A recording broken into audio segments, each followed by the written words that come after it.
जय श्री राम।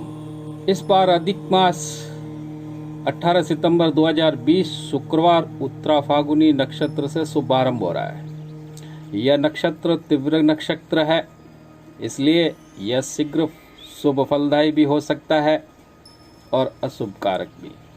लेकिन कैसे? यदि आप शुभ कार्य करेंगे तो शुभ फल, अशुभ कार्य करेंगे तो अशुभ फल शीघ्रता से और तीव्रता से प्राप्त होंगे। इसलिए इस मास के अंदर आपको शुभ ही कार्य करने हैं।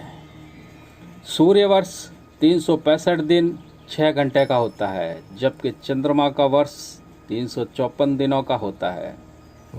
दोनों ग्रहों के इस वर्ष के अंदर 11 दिन का अंतर होता है।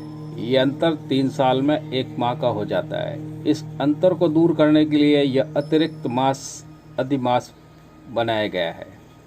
या यूँ समझें कि जो कभी कभी तिथि क्षय हो जाती है, वो तिथि का क्या होता है, कहाँ जाती है वो तिथि?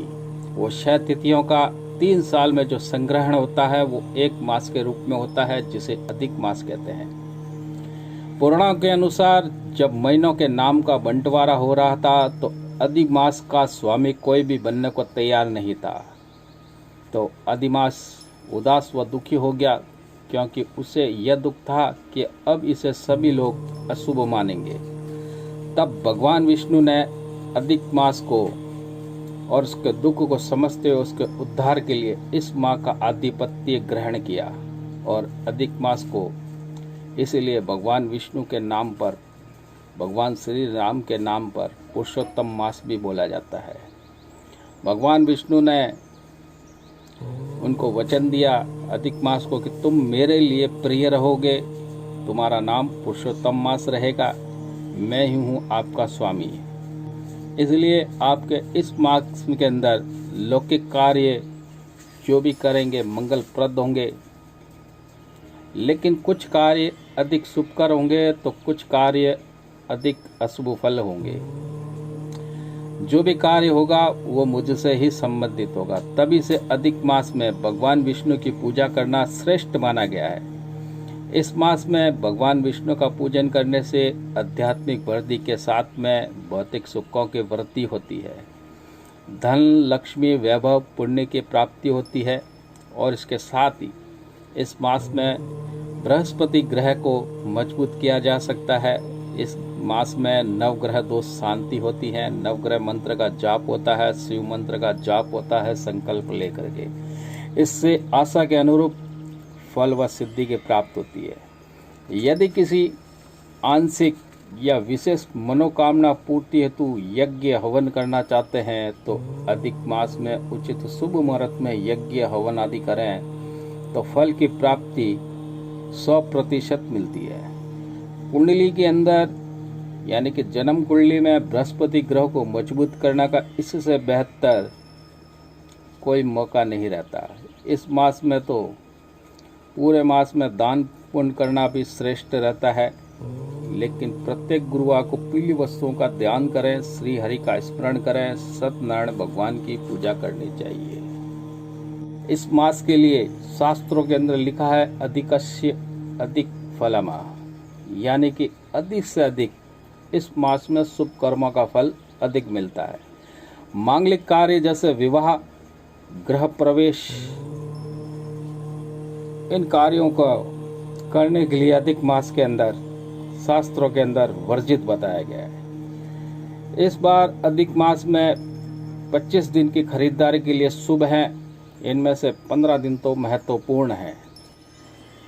इस अधिक मास में 26 सितंबर यानी कि यज्ञ हवन आदि करने के लिए 26 सितंबर व अक्टूबर में 1 अक्टूबर, 4 अक्टूबर, 6 अक्टूबर, 7 अक्टूबर, 9 अक्टूबर, 11 अक्टूबर, 17 अक्टूबर, ये जो तारीखें हैं, इन तारीखों के अंदर हवन जाप अनुष्ठान करने के लिए शुभ फलदायक है।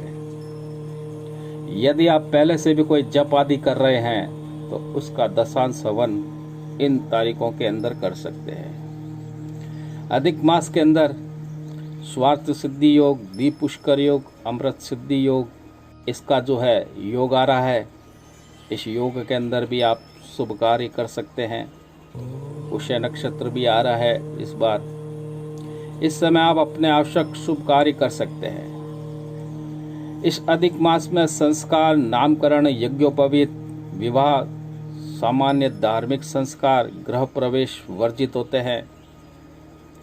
अधिक जानकारी के लिए आप किसी भी अच्छे ज्योतिषी या स्थानीय योग्य ज्योतिषी से जानकारी प्राप्त कर सकते हैं। अधिक मास के अंदर आप अधिक से अधिक विष्णु भगवान का स्मरण कीजिएगा, विष्णु भगवान के मंत्र का जाप कीजिएगा और सत्यनारायण भगवान की कथा करिए।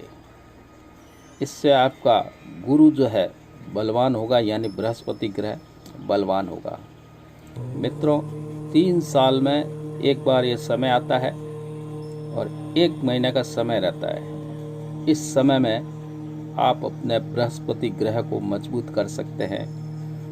इसके अलावा नवग्रह की शांति करवा सकते हैं।